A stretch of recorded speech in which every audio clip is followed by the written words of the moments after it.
Hello, and welcome to The Monster and the Child, where childhood studies and monster studies collide. I am Dr. Kathleen Kellett, and today we will be talking all about robot children. We will be unpacking the 2001 film AI Artificial Intelligence and the 2022 film M3GAN.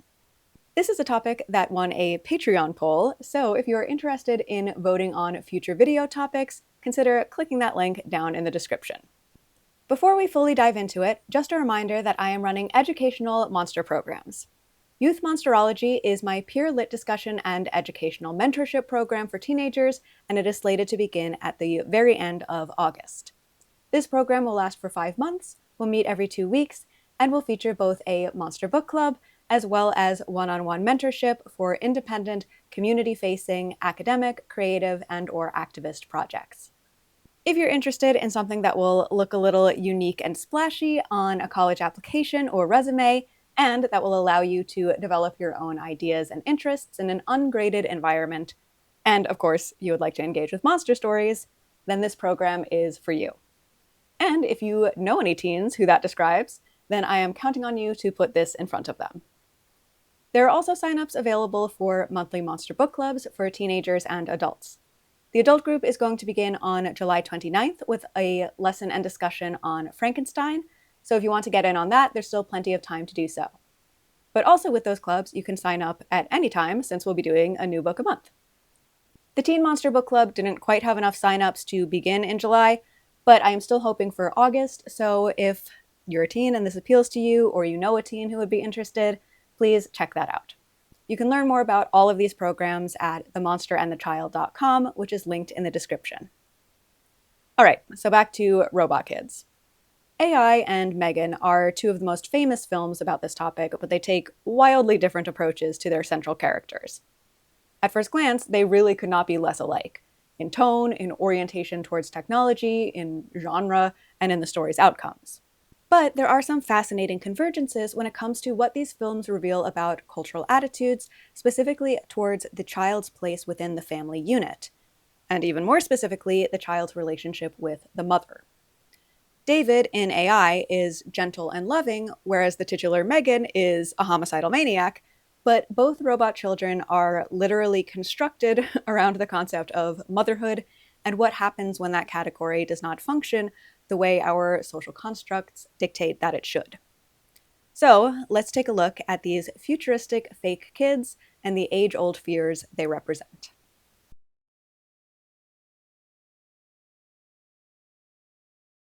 I went into AI knowing only a few things about it. It was directed by Steven Spielberg, it stars Haley Joel Osment, and everyone describes it as Robot Pinocchio. I assumed it would be a child version of Bicentennial Man, which I half remember watching as a kid with my family and crying on the couch.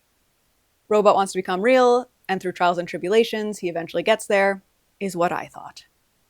Cut to me shouting, "What?" at the screen multiple times, but especially in the last 20 minutes of the film, that did, in fact, greatly surprise me.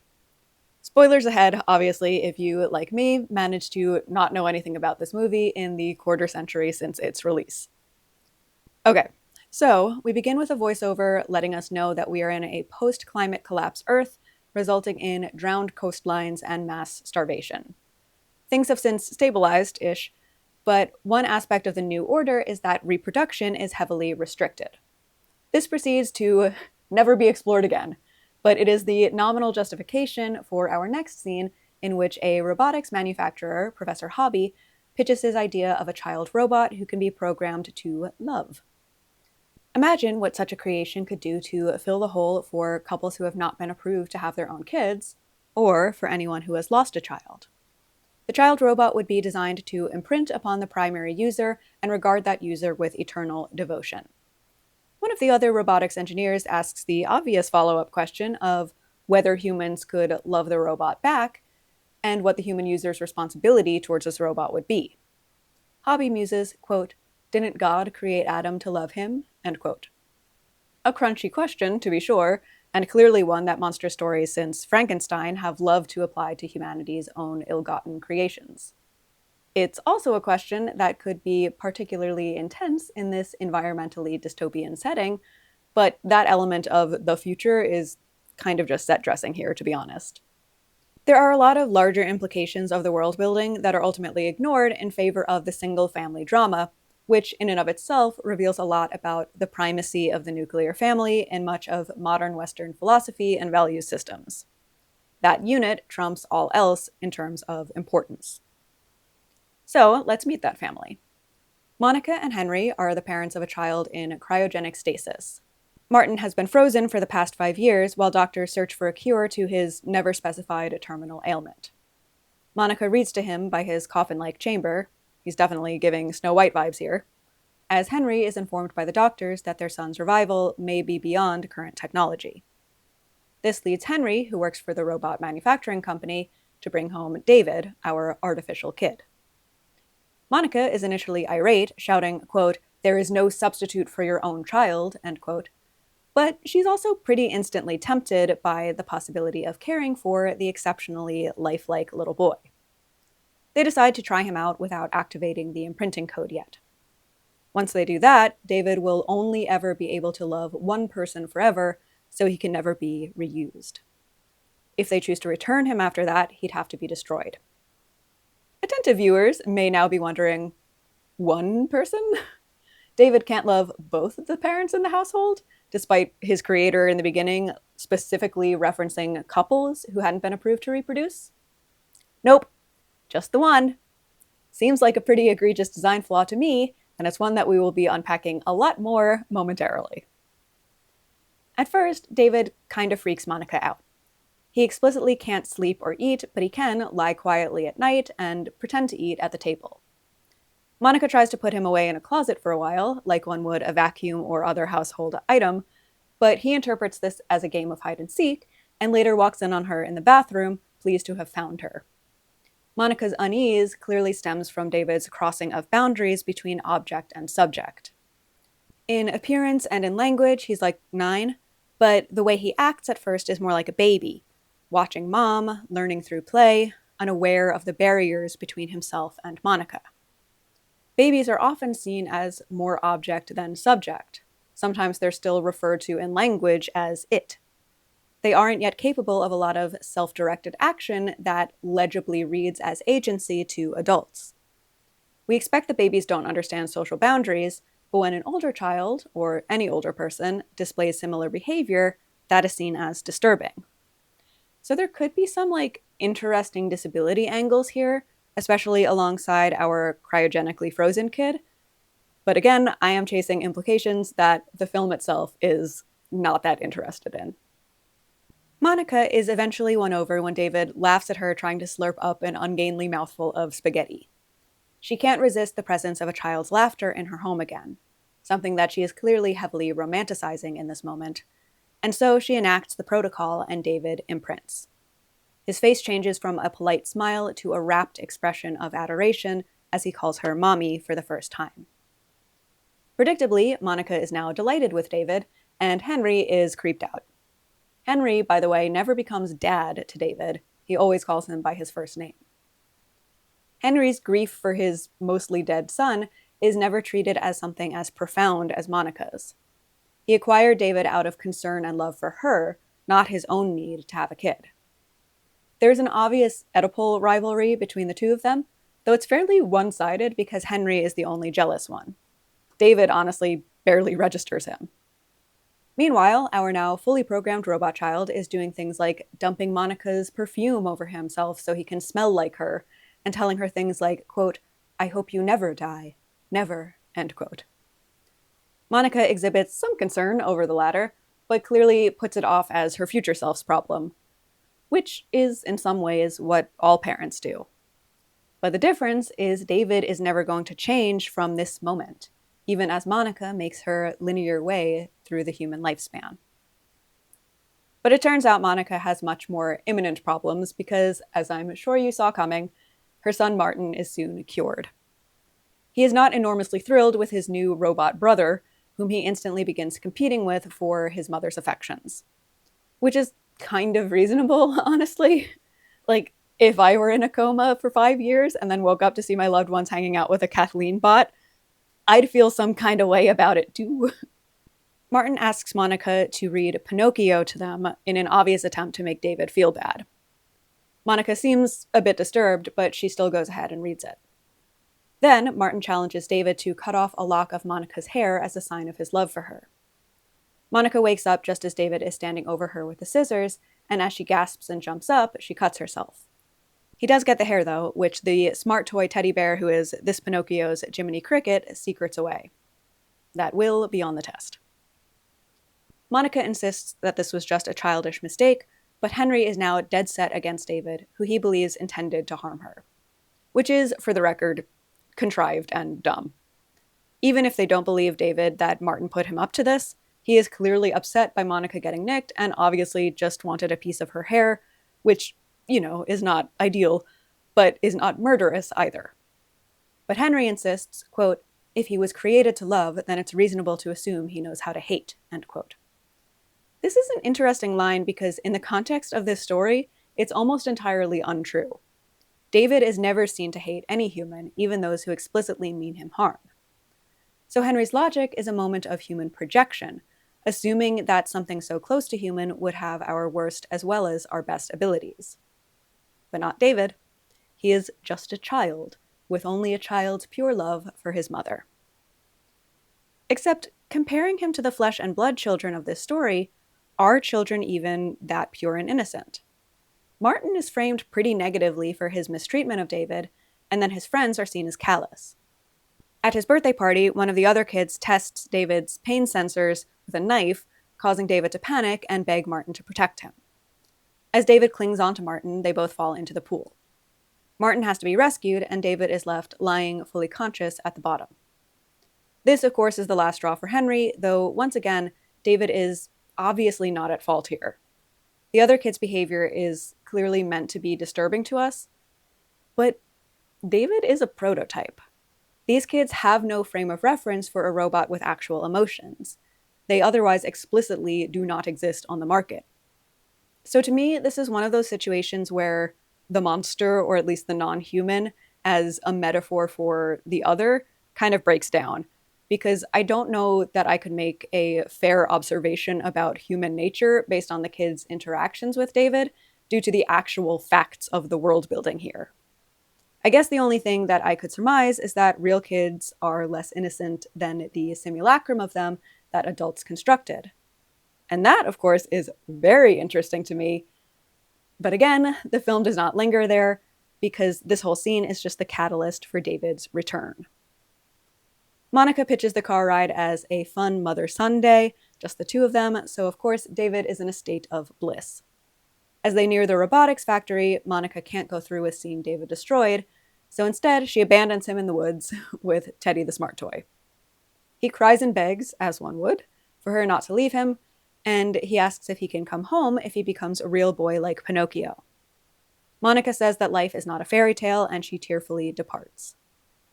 Thus endeth David's childhood, sort of. I mean, he remains a child, but he is separated from all the cultural trappings of it, aside from Teddy. Throughout the whole rest of the film, his sole desire is to return to that cultural ideal of childhood, a perfect love for and from his mother. He does not want anything other than this forever. So that's the end of Act 1.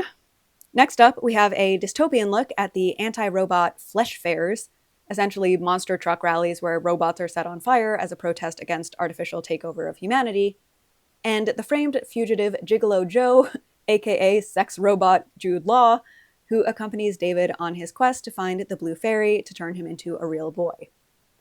I'm breezing past all of that in one sentence, but it is a major chunk of the movie's runtime, and essentially it gives us a look at a humanity that feels lost and adrift, unsure whether to turn to violence, or sensual pleasure, or religion, or knowledge and information to alleviate their existential loneliness. David has no such uncertainty in his quest for meaning. The only thing that matters to him is Monica, and it always will be. Joe warns, however, that Monica, quote, loves what you do for her as my customers love what I do for them, but she does not love you, end quote. Joe says that the humans hate robots for their ability to persist past mortal limits.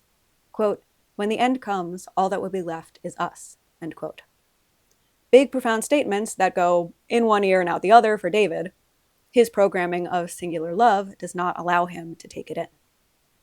David and Joe wind up in the drowned city of Manhattan, following a lure set out for them by Professor Hobby, who has his office and robot factory in the upper part of a partially submerged skyscraper for no reason that I can decipher other than vibes.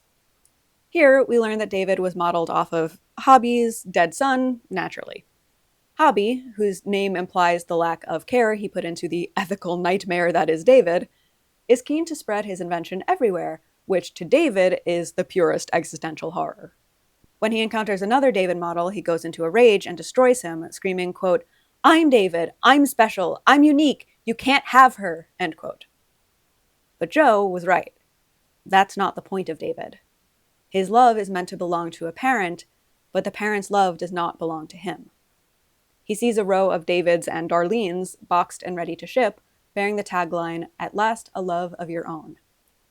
So he sits on the edge of the skyscraper, whispers, "Mommy," and hurls himself into the risen sea. But he's a robot, so that doesn't actually do anything. While he's down there, though, he sees the ruins of the fairy tale pavilion at Coney Island. Joe briefly rescues him before getting arrested, and then David and Teddy take an amphibious helicopter down to a plaster statue of the Blue Fairy, whom David pleads to turn him into a real boy. For 2,000 years. Cue my loudest, "What?" at the screen. Yep, 2,000 years pass, during which another ice age occurs, unclear whether this was man-made, that fully wipes out the human race. I don't know about any of you, but I didn't see that one coming. At some point in the last 2 millennia, David went into a kind of stasis state, much like Martin at the beginning of the film, but he is dug up and powered on by what I at first thought were aliens, but are actually super advanced robots that have survived the apocalypse. The future robots are humanoid but featureless, with swirling, fluid metallic coloring and slim, bendy frames. Their discovery of David is meaningful to them because he, quote, "knew living people," end quote. They read his memories and create a simulation of the Blue Fairy for him, who explains that the robots have found ways of cloning, reviving humans from DNA remains that they link up with the memories of that human's lifetime through space-time means of don't worry about it, but these reconstituted humans can only stay alive for a single day. Theoretically, couldn't the robots just do like regular clones? Maybe, but doesn't matter. That's not what they do. Because Teddy kept Monica's hair this entire time, they could bring her back for 24 hours, but after that, she would be gone for literally ever. David says, "Sounds good, sign me up." So, Monica is brought back. Sort of. The voiceover, now revealed to be a super advanced robot, informs us that they only put some of her memories in. Quote, "There was no Henry, there was no Martin, there was no grief, only David," end quote. She also has no memories of abandoning David, and she possibly doesn't even know that he's a robot. In this beautiful 24 hours of David making her coffee just the way she likes it, of drawing pictures and putting on costumes and playing games, they are the only things that are real to one another. And then David tucks Monica into bed. She comments that it should be the other way around, but she's just so tired. And she goes to sleep forever. David goes to sleep with her. If you recall, sleep is not one of his functions, so the implication is that he has chosen to power down via a real human action that was previously out of his grasp. He achieves real childhood through dying with his mother. The end. Okay, so there's a lot there. As you can probably tell from my tone throughout, this film didn't really work for me. My wife can attest to the "what the hell did I just watch" rundown I gave her afterwards. But in doing some research on it, some critics and film scholars think it's a masterpiece, or at least that it's a profoundly thought-provoking piece of art, and I will say that it did indeed provoke some thoughts. This film was originally conceived as a very loose adaptation of the short story Super Toys Last All Summer Long by Brian Aldiss, published in the 1970s. The director who wanted to adapt it was Stanley Kubrick of The Shining and 2001: A Space Odyssey fame. He developed a script, but ultimately felt that the film was beyond him both technologically, in terms of VFX, and personally, in terms of working with a child actor as the protagonist, so in the 1990s, he signed the rights over to Steven Spielberg. The film was eventually made shortly after Kubrick's death. Kubrick films are known for a kind of cold, spare aesthetic and tone, so a lot of early reviewers read the ending as a sentimental Spielberg interpolation. But Alexander Nascimento Braga Teixeira in AI Artificial Intelligence as the Spiritual Swan Song of Stanley Kubrick informs us that this isn't true. The entire post-Ice Age section, including the ending death, was from Kubrick's own script. Teixeira, who clearly loves this film, writes that, quote, AI is not merely about a child robot. It is about what is lost, about what we long to preserve, and about the, perhaps glorious, impossibility of saving what matters most, end quote. All right, then. What does this film believe matters most? Love? Childhood? Motherhood? If any of the above, is what matters the reality of them or the construction of them, the ideal that humans can artificially create but never actually live out? As far as my reading goes, that's the implication, right? Teixeira writes, quote, the character of David as an artificial subject lacks a fully realized narrative identity. He does not change, he does not reinterpret his desire, he does not confront his finitude. His love for his mother is fixed, absolute, and unchanging, end quote. This love becomes, quote, an emotional fossil venerated by future beings as if it were a gift, a miracle, end quote. These super advanced robots seek out the memory of emotion as a testament to their own beginnings as a creation of humans, and David proves that he embodies this emotion by his 2,000-year wait. Teixeira argues, quote, waiting is David's radical gesture. He does not act, he believes, he stays, he pleads, he freezes, he survives. And in this gesture is inscribed one of the film's most powerful symbols, the human as the one who waits, even in the absence of a reply, end quote. But is that human?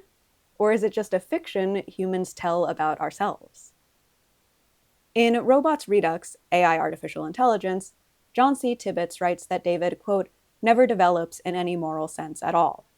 He says repeatedly that he wants above all only to reunite with and be loved by his mother. A wholly understandable desire, to be sure, but one that in this context merely reaffirms his essential self-centeredness, end quote. Unlike the OG Pinocchio, his becoming real isn't something that takes place because of things he learns. David honestly doesn't learn anything. As Tibbets points out, he doesn't care about being real for any reason other than he thinks it would make his mom love him. Similarly, Monica is not real at the end of the story either. She is, quote, not the same person now, no longer ambivalent in her love, but seemingly lost in a loving bliss that seems, ironically, almost mechanical, end quote. So Tibbets asks, quote, is the disturbing message here that, in order to love him, she must become something of an artificial life form herself, end quote. That's how I read the film, and actually I'd take it a step further. I think the implication is that love itself, in the pure way that David and the resurrected Monica experience it, cannot exist organically and can only be artificially programmed. Which could be an interesting thesis statement, if a depressing one, but where I get caught up is how the narrative frames that idea. Whether or not the sentimentality comes from Spielberg or Kubrick, I don't actually care, but I do think that David is portrayed very sentimentally, and that his reunion with his mommy is framed as a bittersweet but ultimately beautiful triumph. The entire film turns on the audience desperately wanting David to achieve his goal, because the spectacle of a child yearning for his mother is laden with all of the emotional weight of the social constructs that we collectively hold most dear. So if the somewhat bleak message was supposed to be, humans are bad at love because we're too messy, but we're good at imagining it and distilling it into narratives, which is ultimately what David is, I actually think that would be cool from a critical childhood studies perspective, but I don't think the film positions the audience to linger there. I think it sets us up to fall fairly uncritically for that construction of perfect love. To be fair, Teixeira disagrees with me, at least on the positioning part of it. He doesn't see the ending as particularly sentimental, but rather contemplative of, quote, the eternal solitude of artificial consciousness trapped in an unattainable human ideal, end quote. So we're on the same page with the unattainability, but then he goes on to write about David's love as the apotheosis of humanity, at least from the perspective of the future machines. I don't feel like that's supported by the actual text of the film, but I do think it is supported by the tone of the film. therein lies my essential problem with it. Despite the fact that constructedness is literally at the center of this film and therefore all responses to it, I found little discussion among critics about the constructedness of childhood as a distinct category. Instead, the focus is on humanity in general, which I think really goes to show how much we take the construction of childhood for granted. That whole idea plays second fiddle to every other philosophical quandary, even in a movie about a literally constructed kid. But we can certainly see the assumptions baked into David's construction. Innocence, of course, playfulness, even before he imprints, he likes playing games with Monica, and then mother love above all else. Holly Blackford does take on some of the implications of childhood as a social construct in her chapter, PC Pinocchios, Parents, Children, and the Metamorphosis Tradition in Science Fiction. She writes that AI, quote, posits the idea that while we can create a simulated child with emotions and consciousness, it is much more difficult to find parents who can return a child's love and raise him or her with a proper sense of ethics, responsibility, and morality, end quote. She argues that this film and others within its tech child genre encapsulate adults' fears about child development in the computer age, as well as the even older anxiety about becoming obsolete as your children replace you.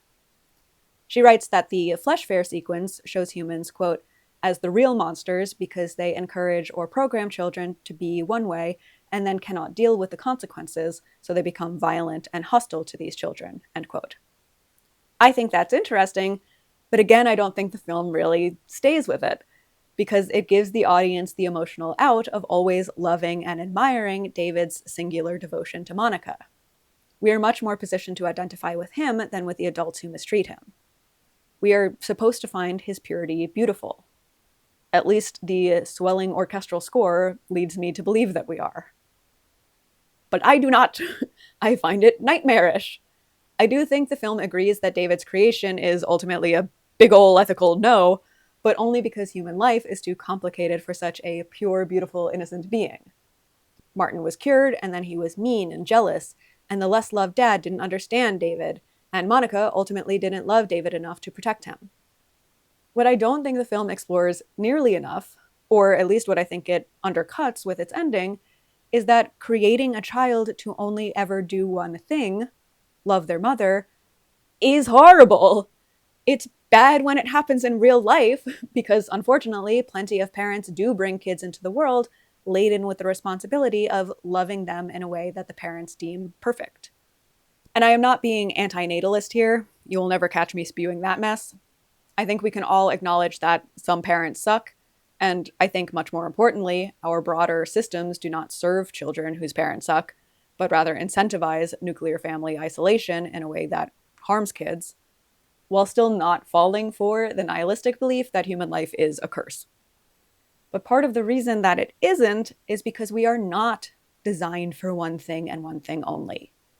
Even when self-centered parents attempt to make that happen, and their kids do suffer for it, those kids inevitably are still more than that as people. They experience the full range of human emotion and have their own thoughts and opinions and desires. David was denied all of that, and while he is presented as tragic, he is also presented as sublimely, transcendentally beautiful, a distillation of love beyond what organic humans are capable of themselves, but crafted and constructed into a form that literally outlasts us as our legacy, venerated by the beings of the future. And of course the form he takes is a child, because children so often aren't seen as full, complete humans, just as David literally isn't. They are reduced to their pure, untainted, unadulterated innocence and maternal devotion. But that's not transcendent. It's the opposite. It's tiny, confining, a reduction and a negation of actual experiences of childhood. And then there's Monica, who is equally reduced to mother, even when she's still a living person with a complicated life. When she reads to Martin in his cryogenic chamber and Henry converses with the doctors about the medical studies he has read, we are immediately presented with a gendered split between emotion and logic. The way Henry cares is through science and reason, but Monica is the one at Martin's side with the connection of the heart. They then replicate these patterns with David, with Henry seeing him only as a toy to help his wife, but Monica literally forming a connection with him that no one else in the world ever can. She has no characteristics other than mother.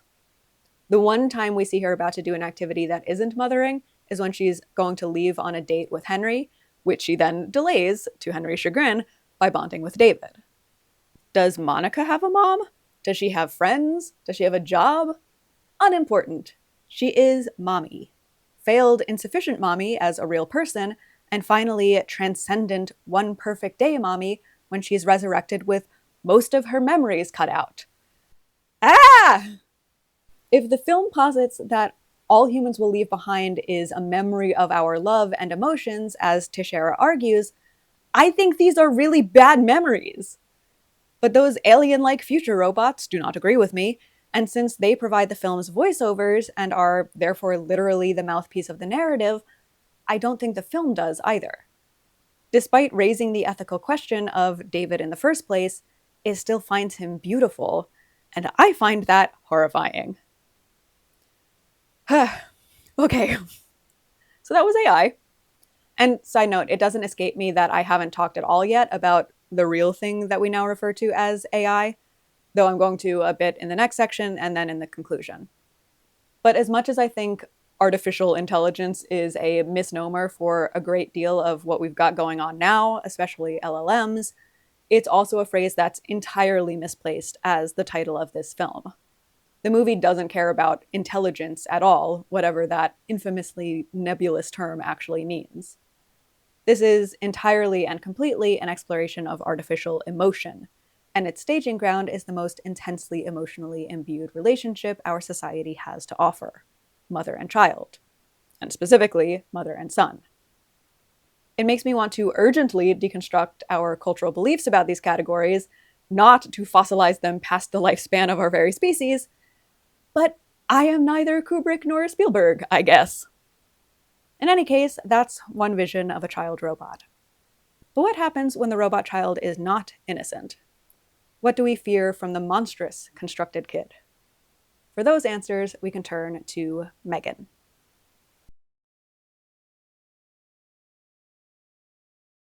You may think that the biggest distinction between AI and M3GAN would be good robot kid, evil robot kid, but I think the more important difference to establish up front is that of tone. AI was the most self-serious film I have seen in a while, whereas M3GAN is not that at all. It's a horror comedy, and AI is neither of those things. I mean, it was a horror to me, but not in terms of genre. So we're not so much meditating upon grand humanistic themes here as we are mocking and satirizing many aspects of modern life. It's always interesting to see, though, what a comedy does take seriously, and wouldn't you know it, it's the sanctity of motherhood again. We begin with a commercial for Perpetual Pets, which are Furbies, but somehow even more upsetting due to their crude sense of humor and ability to poop out little pellets when you feed them. They are also attached to tablet apps, making them sort of like large and particularly high-maintenance Tamagotchis. We cut from this bright sensory overload ad to a dark car in a snowstorm, where a girl named Katie plays with her perpetual pet in the back seat while her parents bicker about it in the front. Neither of them like this toy, but it was a gift from Katie's aunt, who works for the company that makes them. The parents continue to snipe at each other about parenting choices and the difficult drive in the snowstorm, while Katie is completely distracted with her techie toy. Then they get hit by a truck and both parents die. Meanwhile, not yet aware of the unfolding tragedy, Katie's Aunt Gemma toils away on a new toy invention. She is supposed to be developing a cheaper perpetual pet, but instead she is pouring her robotics expertise into M3GAN, the Model 3 generative android. In part, she has created this by putting more advanced listening tech in the perpetual pets to develop a robot-specific LLM, which, yikes! Her boss wants her to shut this project down, but an opportunity presents itself when, Gemma is now the orphaned Katie's legal guardian. In these opening scenes, Gemma is characterized as kind of a jerk. She is abrasive with her coworkers and her neighbor, though to be fair, the neighbor has a very uncontrolled Chekhov's dog. And she's also arrogant about her inventions and rigid and self-centered about her space and belongings. This last one is not a problem when she lives alone, but the audience is clearly meant to judge her, telling the grieving Katie that her collectibles are not to be played with. The social worker who comes to assess the new guardianship is openly judgy of Gemma's poor sharing, but, at least in her first scene, not focused on either Gemma or Katie's grief, which mostly just made me feel like this was a really crappy social worker. The only time that Gemma can really connect with Katie is when she shows her Bruce, a robot that she created in college. They bond over his capabilities and inner workings, and Katie says, quote, "If I had a toy like Bruce, I don't think I'd ever need another toy again," end quote. This is the green light Gemma needs to bring M3GAN into the mix. Around this point in my notes, I wrote, how old is Katie supposed to be? The answer we eventually get is 9, which does track more or less with the child actor's appearance and a lot of her behavior, but there are some moments when either adults treat her or she acts like she is much younger. I couldn't tell if this was intentionally part of the film's satirical critique, or if it was just that a lot of adults are not great at writing kids. Or maybe both.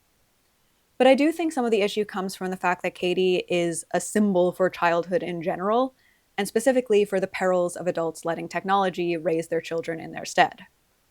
That means she has to embody not just her specific age and positionality as an individual kid going through intense grief, but also the trials and tribulations of child rearing in general, some of which are actually more specific to younger kids, like basic reminders about hygiene, for example. But don't worry, whatever your kid needs at any age, M3GAN can handle it all. Gemma pairs M3GAN with Katie as her primary user. Katie is immediately enamored. M3GAN is life-size, pretty, full of fun facts, and attentive to her every desire. She can make beautiful portraits of Katie, she can play games, and she can cheer her up when she is sad. Gemma demonstrates these abilities to her boss, who sees dollar signs. Over a montage of M3GAN bonding with Katie, we get a sales pitch voiceover from Gemma, who describes this robot child's best features to an implied audience of parents. Gemma outlines functions like diagnosing learning differences and giving instructions, including the aforementioned hygiene reminders to the child. Gemma says, quote, "She'll never run out of ways to keep your child occupied, and she'll never run out of patience," end quote. After we see M3GAN read to Katie, put her to bed, and then keep an unsleeping watch over her room, we pan over to Gemma working uninterrupted. Her voiceover concludes, quote, "She'll take care of the little things, so you can spend more time doing the things that matter," end quote. So here's where we really get to the core of what M3GAN is. Despite her little girl appearance, she's not really a child robot. That outer skin is a ruse to get real children to trust her more than they would someone they perceived as an authority figure. But the people actually purchasing her, the adults, know that M3GAN is really just wearing a child disguise. How could she be a child? She knows too much. She has access to whatever knowledge the internet has to offer on any subject, and an instant ability to comprehend and explain it. That much knowledge could never be innocent. But despite her knowingness, the markers of childhood innocence like blonde curls and cute ultra-feminine clothing, markers steeped in white supremacy because these systems are never separate, make M3GAN still appear at the very least harmless. She's not a child, but she's childlike. A toy. Gemma's co-workers, however, are horrified by Gemma's pitch. Or at least her female co-worker is. She objects, quote, "I thought we were creating a tool to help parents, not replace them," end quote. She asks Gemma when she actually is bonding with her niece if M3GAN is taking care of all of the practical functions of raising her. Gemma argues that she'll have more time after the whole line of M3GANs is launched, and besides, Katie is happy. But the audience is clearly meant to align with the coworker. Gemma is offloading responsibilities that should be hers. Michael Eden, in A Sentimental Android, M3GAN and Monstrous Doubling as a Negotiation of the Gendered Neoliberal Self, argues that M3GAN is, quote, "in part a prosthesis that embodies and projects out for contemplation of Gemma's own maternal instinct," end quote. As a classic psychoanalytic double, M3GAN is a projection of Gemma's childlike narcissism, Freud's idea, not mine, who then grows into a figure of death and terror as Gemma matures. She begins as an extension of Gemma's self, even her better self, but then becomes a deadly rival. Indeed, M3GAN quickly begins to ignore or question Gemma's commands. She starts making her own independent decisions, like when the neighbor's dog bites Katie. That night, M3GAN lures him out with a simulation of the owner's voice. The next day, the dog is missing. No one suspects any wrongdoing on Megan's part. Why would they? She's just a little toy.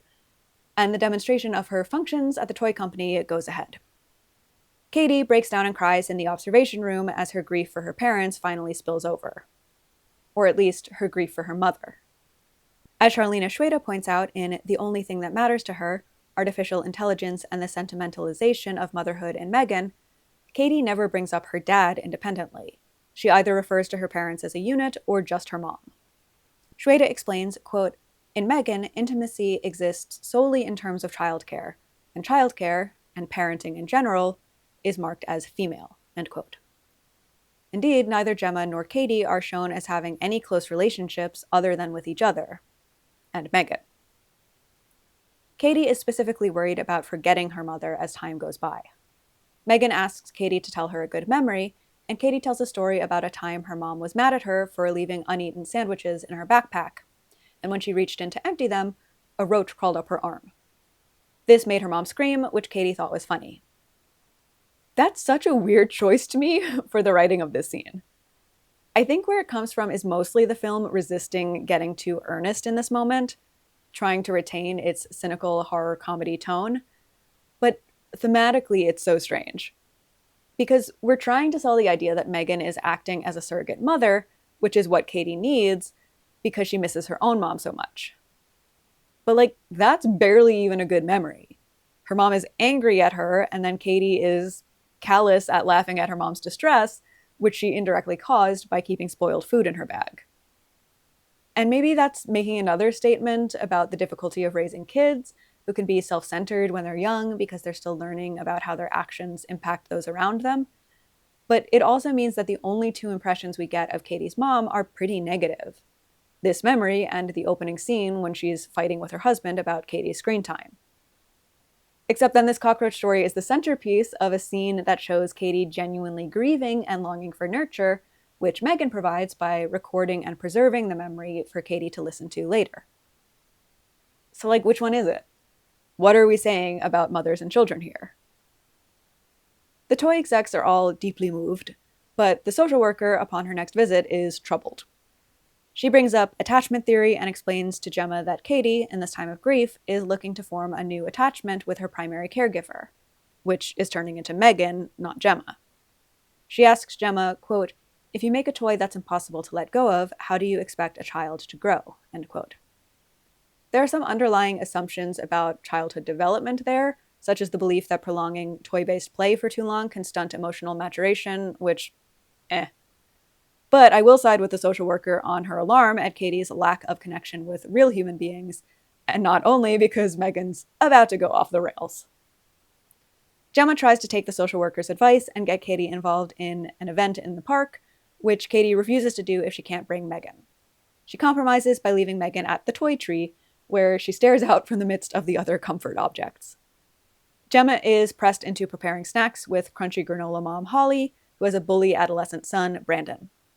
Holly's permissiveness and insistence that Brandon's bad behavior is actually a sign of intelligence make her look ridiculous, another mother dropping the ball.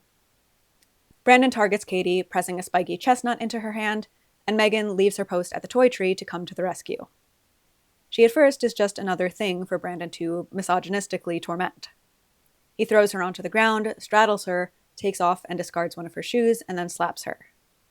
This is really the only sexualized moment in this film. Because of her appearance as a little girl, M3GAN is perceived as vulnerable to male violence.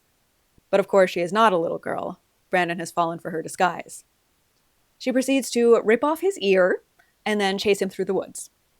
She descends onto all fours as she hunts him like an animal. She herds him to a road where he promptly gets run over and dies.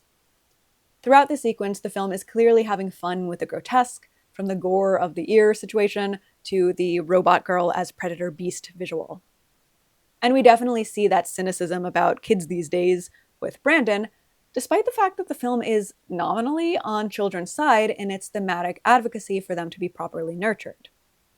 He begs an interesting question, or at least a question I find interesting, even if the film itself doesn't. At what point does an improperly raised child change from a victim to a monster?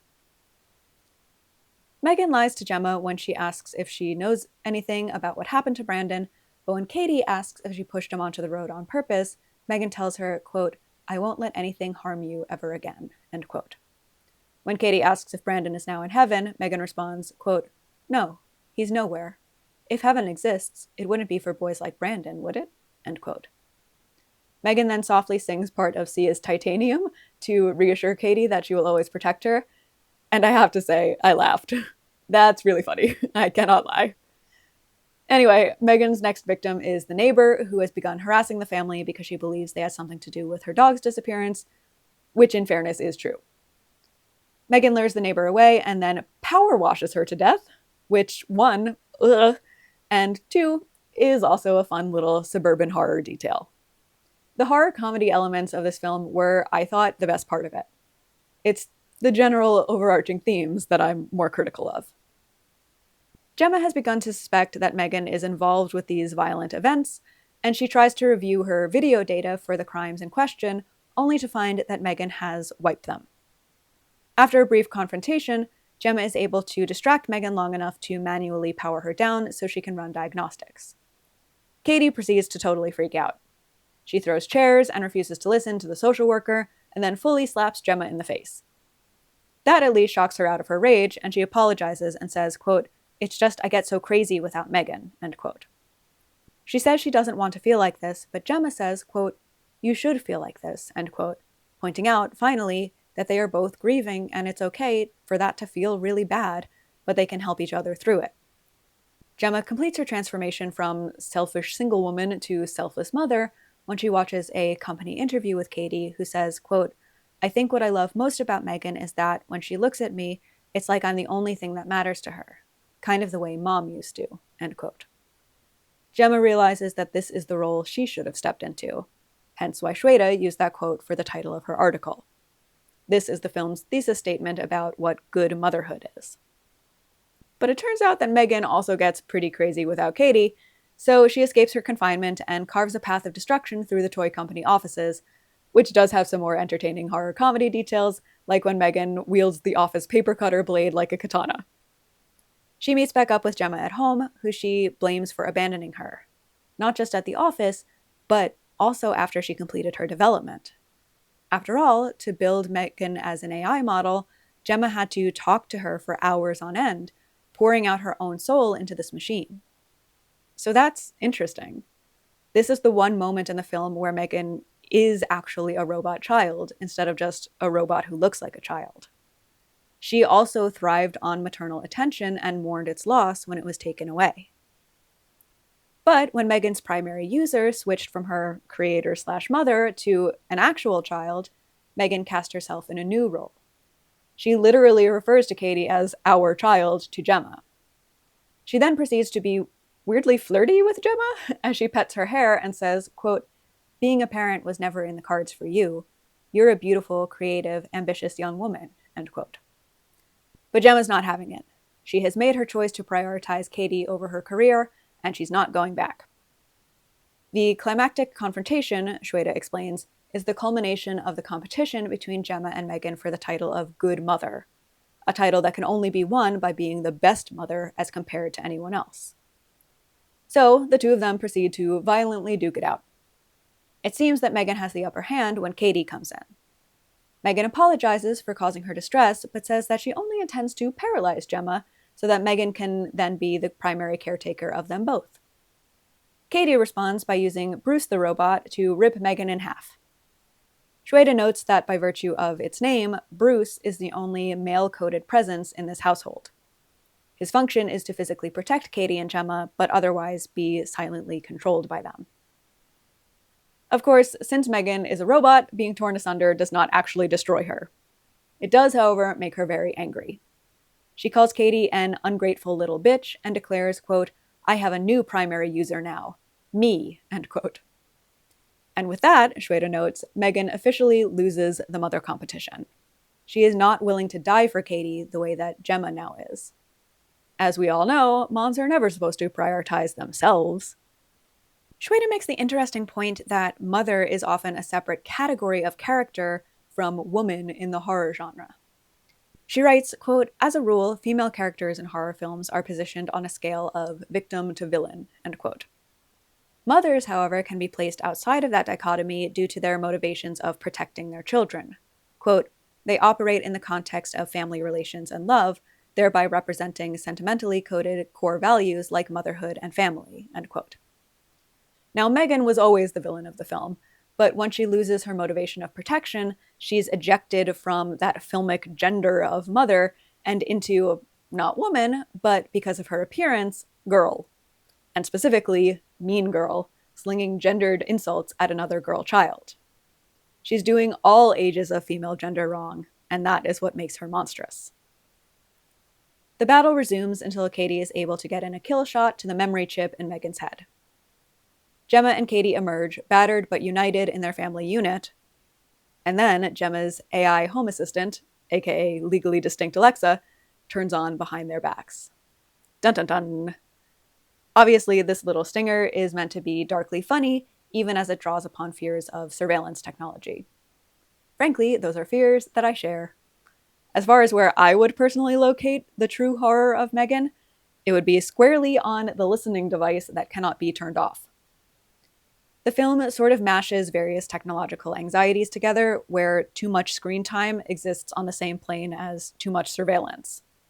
Don't get me wrong, I'm not saying kids should have unlimited screen time, because that can translate into socially neglected children, which this film does highlight. But that fear is sometimes answered with more surveillance, which I'll get into in the conclusion. I and the film also find serious fault with that, though I don't think the film unpacks it much more than technology scary. With that said, A.J. Castle makes some interesting points in Let's Play Surveillance, the panoptic affect of talking dolls in the domestic sphere. Castle writes that surveillance is all about asymmetrical power. The watcher always has more. In the domestic sphere, both women and children have been subordinated under patriarchal surveillance for centuries. These figures are constantly policed via observation into performing their roles the way that some other force determines they must. More and more, technology can take on that role of watcher. So where does that leave childhood? Is Katie going to be just fine now that Gemma has stepped into the role of good mom, as long as the AI assistant doesn't attack? The defeat of M3GAN is presented as a triumph of the quintessentially human, here defined by the bond between maternal figure and child. So despite their wildly different tones and robots, AI and M3GAN wind up in kind of the same spot. When forced to distill humanity down to its essence, we reproduce the same robotic even, constructs of mother and child. I've talked a lot on this channel about the horror of imposter children. Childhood as a construct is much narrower than many people understand or would like to believe. Our child-based monsters prove this time and time again. Possessed children, changelings, straight up somehow biologically evil kids, all of them present scenarios where embodiments of gender, sexuality, disability, and/or race disqualify beings that look like kids from actually being kids, as we would collectively define the term. If they're not innocent in a culturally sanctioned way, then they are barred from childhood as a category. Robot children are a continuation of this theme in the most literal sense. David and M3GAN are deliberate imposters, constructed to mimic certain aspects of childhood while still being outside the category. They're not as precious and priceless as the capital C child, so they're theoretically less of a burden for an adult, who doesn't need to protect them in the same way. The difference, of course, is what function of childhood these imposters are programmed to impersonate. In M3GAN's case, she's almost entirely a true imposter, something that looks like a child but isn't a child at all. Rather, she's a replacement mother. But her doubling with Gemma does complicate that a little. She is the immature-looking but mature-acting version of the unmotherly adult Gemma, until Gemma leaves what is framed as her overly extended childhood and takes on the selfless mother role that the film mandates she must. M3GAN is the go-getter, the can-do girl, in Anita Harris's parlance, the model that will show the way for her primary users, actual girls, how to behave.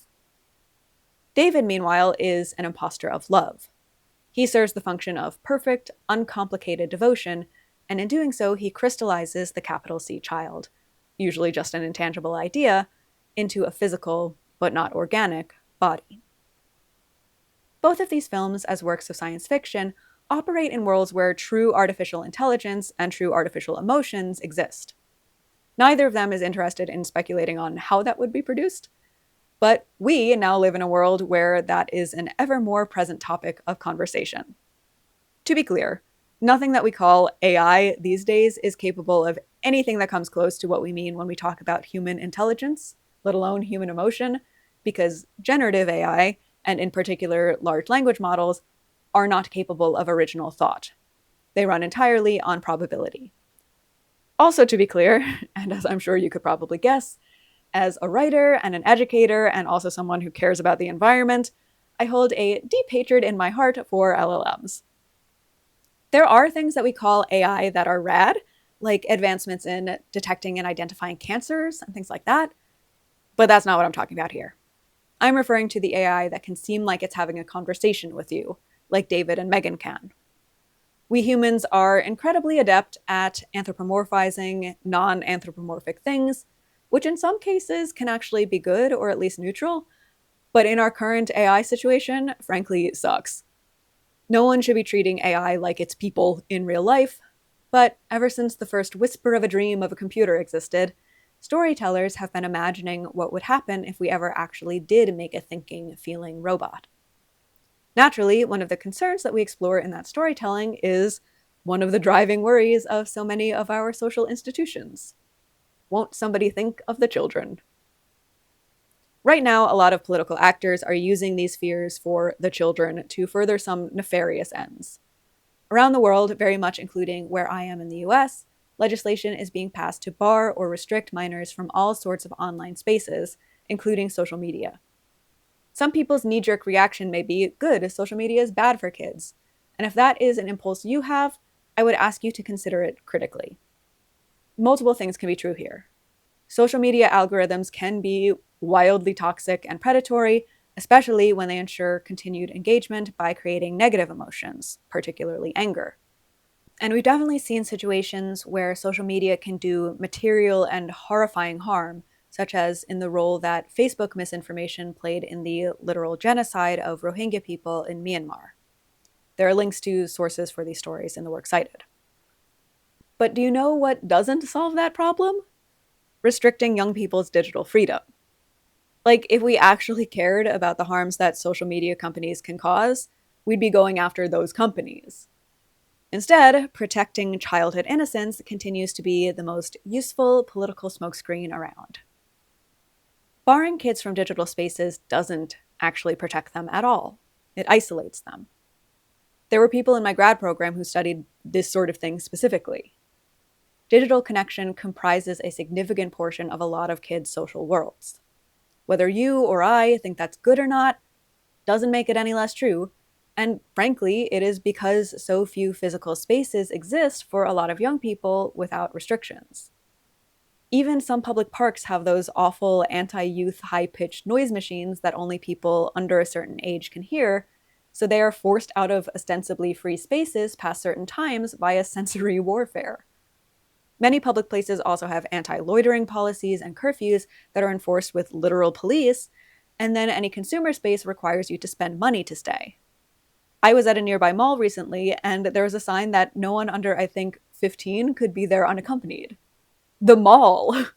As a former suburban youth myself, that's bonkers. So tons of young people are placed into positions where they effectively can't physically be anywhere other than school or home. And home is, statistically, where children are most vulnerable to abuse.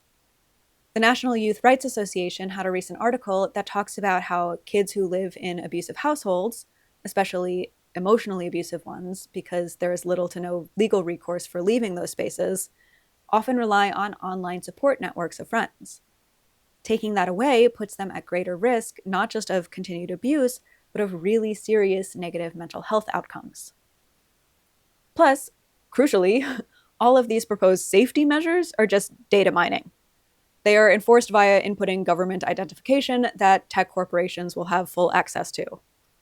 This is what I mean when I say protectionism is a smokescreen. save the children rhetoric is so hard to argue against because it forces you to seem like you don't want to save children, which is never a winning argument. And so lots of bad actors use it all the time. This is why childhood studies needs to become more of an established field, not just in higher education, but in history and civics classes for kids themselves. But it currently isn't, at least not where I am.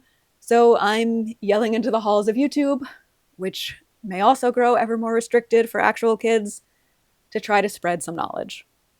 If you would like to do something about it, I also have some US-based resources in the description. In any case, we don't do real kids any favors when we distill childhood down to a single sanctified relationship between them and their mothers, because that clearly doesn't capture the complex reality of what it is like to be a kid, especially in the digital age. Now, do I think that every kid deserves to have an attentive and loving parent who doesn't offload their parenting duties to technology? Yes, of course, passionately. But part of what I think good parenting entails is seeing one's child as a whole person. M3GAN gestures towards this with Gemma's relationship to Katie, since she learns to be less awkward around her and to pay attention to her more. But Katie still very much remains in a massively simplified role of child, with the sole characteristics of likes toys and needs mom. And then there's AI, where David is literally not a real person to Monica, but honestly, neither is Martin. He is just son, and she is just mommy, and the only thing that matters to either of the boys is her, and the only thing that matters to her is ultimately the one child who is biologically hers. Obviously, distilling female characters down to just a mother role is sexist, and plenty of feminist ink has been spilled on that, but defining children only in relation to their mothers is also adultist. These systems of oppression never exist in isolation. Their functioning is all wired together, if I may continue to belabor the robot metaphors. Our current robot children storytelling reveals these existing cultural constructs, but if we want to imagine different technological futures, we must first dare ourselves to imagine the full humanity of the children who are growing up in the digital age. What are your thoughts on robot children? I would love to get some conversations going in the comments. Remember to like and share the video and to subscribe to the channel so that you never miss a monstrous discussion. And remember to head over to themonsterandthechild.com to sign up for more monster education, and especially to spread the word to any teenagers you know who might like to do so as well. If you would like to support these programs, consider signing onto my Patreon or adding a super thanks on here. Also, thank you for your patience with this one.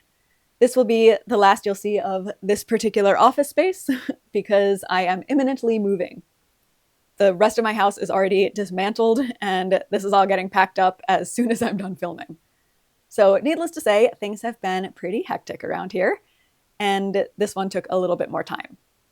The next video essay should be back on schedule for 3 weeks from now, and since I will be wrapping up my manuscript videos shortly, I will also be coming up with some new in-between essay content to share with you all. So keep an eye out for more fun stuff, and I will see you soon for more monstrous food for thought.